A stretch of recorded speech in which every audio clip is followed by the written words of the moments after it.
The Kybalion, Chapter 2. These 7 principles will be discussed and explained as we proceed with these lessons. A short explanation of each, however, may as well be given at this point. 1. The principle of mentalism. The all is mind. The universe is mental. This principle embodies the truth that the all is mind. It explains that the all, which is the substantial reality underlying the outward manifestations and appearances which we know under the term of the material universe, the phenomena of life, matter, energy, and in short, all that is apparent to our material senses is spirit, which in itself is unknowable and undefinable, but which may be considered and thought of as an universal, infinite living mind.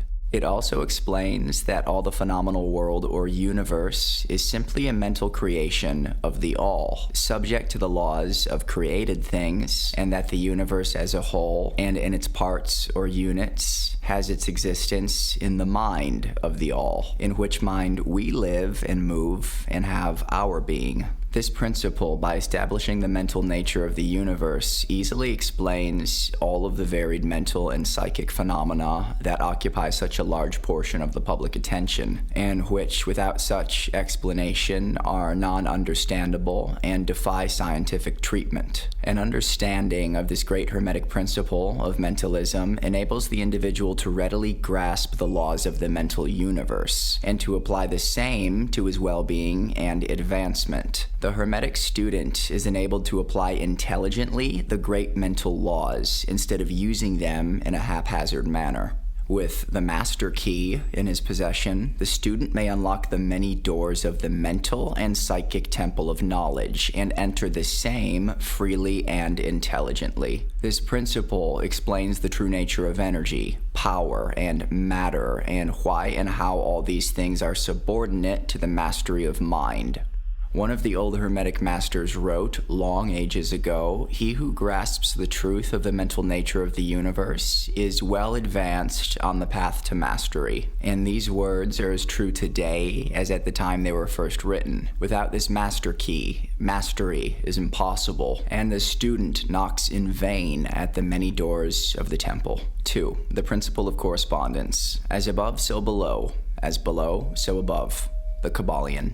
This principle embodies the truth that there is always a correspondence between the laws and phenomena of the various planes of being and life. The old Hermetic axiom ran in these words: as above, so below; as below, so above. And the grasping of this principle gives one the means of solving many a dark paradox and hidden secret of nature. There are planes beyond our knowing, but when we apply the principle of correspondence to them, we are able to understand much that would otherwise be unknowable to us. This principle is of universal application and manifestation on the various planes of the material, mental, and spiritual universe. The ancient Hermeticists considered this principle as one of the most important mental instruments by which man was able to pry aside the obstacles which hid from view the unknown.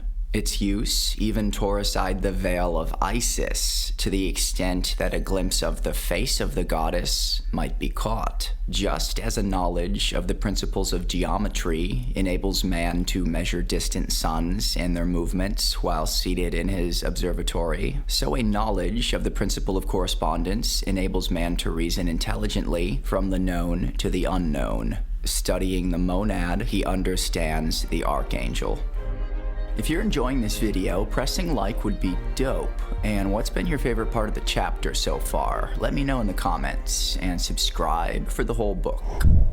3. The principle of vibration. Nothing rests, everything moves, everything vibrates. The Kybalion. This principle embodies the truth that everything is in motion, everything vibrates, nothing is at rest. Facts which modern science endorses and which each new scientific discovery tends to verify. And yet, this Hermetic principle was enunciated thousands of years ago by the masters of ancient Egypt. This principle explains that the differences between different manifestations of matter, energy, mind, and even spirit result largely from varying rates of vibration. From the all, which is pure spirit, down to the grossest form of matter, all is in vibration. The higher the vibration, the higher the position in the scale. The vibration of spirit is at such an infinite rate of intensity and rapidity that it is practically at rest, just as a rapidly moving wheel seems to be motionless. And at the other end of the scale, there are gross forms of matter whose vibrations are so low as to seem at rest. Between these poles, there are millions upon millions of varying degrees of vibration, from corpuscle and electron, atom, and molecule to worlds and universes.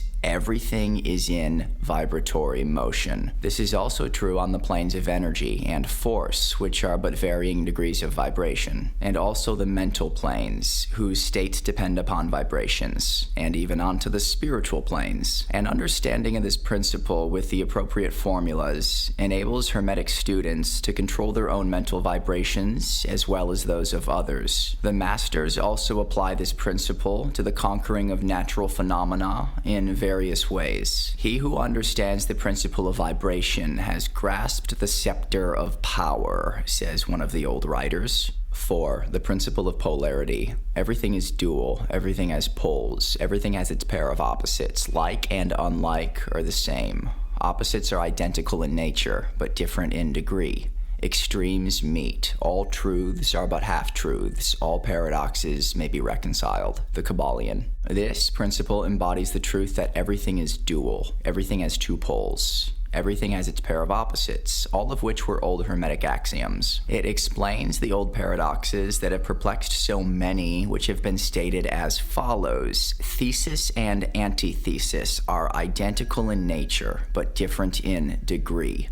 Opposites are the same, differing only in degree. The pairs of opposites may be reconciled. Extremes meet. Everything is and isn't at the same time. All truths are but half-truths. Every truth is half false. There are two sides to everything, etc., etc., etc. It explains that in everything there are two poles, or opposite aspects, and that opposites are really only the two extremes of the same thing, with many hard and soft, between black and white, between sharp and dull, between noise and quiet, between high and low, between positive and negative. The principle of polarity explains these paradoxes, and no other principle can supersede it. The same principle operates on the mental plane. Let us take a radical and extreme example, that of love and hate, two mental states apparently totally different. And yet there are degrees of hate and degrees of love, and a middle point in which we use the terms like or dislike, which shade into each other so gradually that sometimes we are at a loss to know whether we like or dislike or neither. And all are simply degrees of the same thing, as you will see if you will but think a moment. And more than this,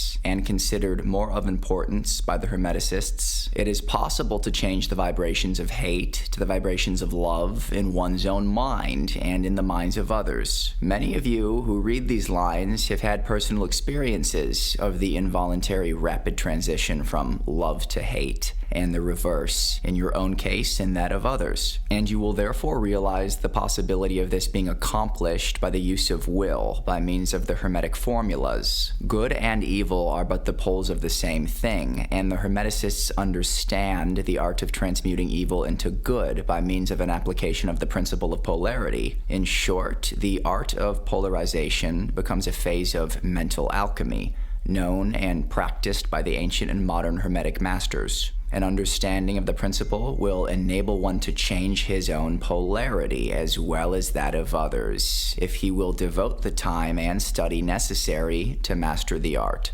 5. The principle of rhythm. Everything flows in and out. Everything has its tides. All things rise and fall. The pendulum swing manifests in everything. The measure of the swing to the right is the measure of the swing to the left. Rhythm compensates. The Kybalion. This principle embodies the truth that in everything there is manifested a measured motion to and fro, a flow, and in flow, a swing backward and forward, a pendulum-like movement, a tide-like ebb and flow, a high tide and low tide. Between the two poles, which exist in accordance with the principle of polarity described a moment ago, there is always an action and a reaction, an advance and a retreat, a rising and a sinking. This is in the affairs of the universe, suns, worlds, men, animals, mind, energy, and matter. This law is manifest in the creation and destruction of worlds, in the rise and fall of nations, in the life of all things, and finally in the mental states of man. And it is with this latter that the Hermeticists find the understanding of the principle most important. The Hermeticists have grasped this principle, finding its universal application, and have also discovered certain means to overcome its effects in themselves by the use of the appropriate formulas and methods.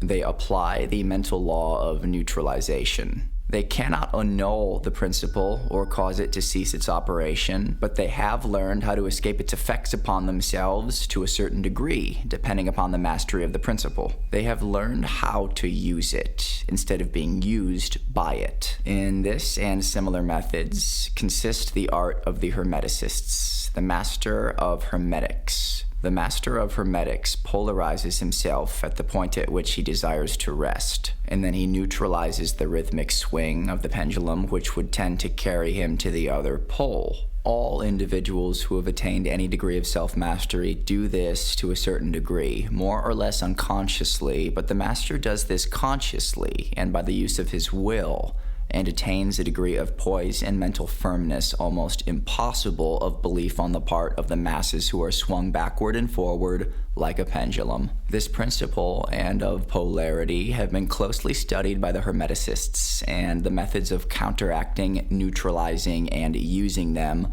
form an important part of the Hermetic mental alchemy. 6. The principle of cause and effect. Every cause has its effect. Every effect has its cause. Everything happens according to law. Chance is but a name for law not recognized. There are so many planes of causation, but nothing escapes the law. The Kybalion. This principle embodies the fact that there is a cause for every effect, an effect from every cause. It explains that everything happens according to law, that nothing ever merely happens, that there is no such thing as chance, that while there are various planes of cause and effect, the higher dominating the lower planes, still nothing ever entirely escapes the law. The Hermeticists understand the art and methods of rising above the ordinary plane of cause and effect to a certain degree, and by mentally rising to a higher plane, they become causers instead of effects. The masses of people are carried along, obedient to environment, the wills and desires of others stronger than themselves, hereditary, suggestion, and other outward causes moving them about like pawns on the chessboard of life. But the masters, rising to the plane above, dominate their moods, characters, qualities, and powers, as well as the environment surrounding them, and become movers instead of pawns. They help to play the game of life, instead of being played and moved about by other wills and environment. They use the principle instead of being its tools. The masters obey the causation of the higher planes, but they help to rule on their own plane. In this statement, there is condensed a wealth of Hermetic knowledge. Let him read who can. 7. The principle of gender. Gender is in everything. Everything has its masculine and feminine principles. Gender manifests on all planes. The Kybalion. This principle embodies the truth that there is gender manifested in everything, the masculine and feminine principles ever at work. This is true not only of the physical plane, but of the mental and even the spiritual planes.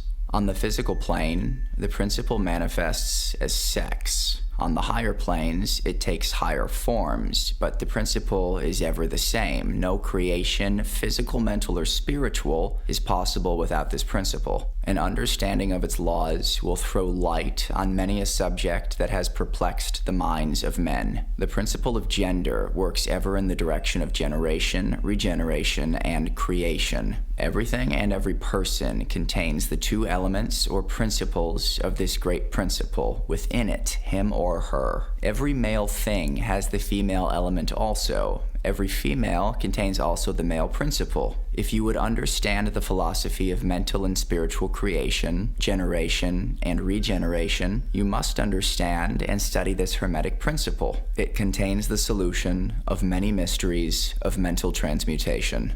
Stay tuned. A few days from now, we read Chapter 3. Like and subscribe. Thank you for watching. Love and peace.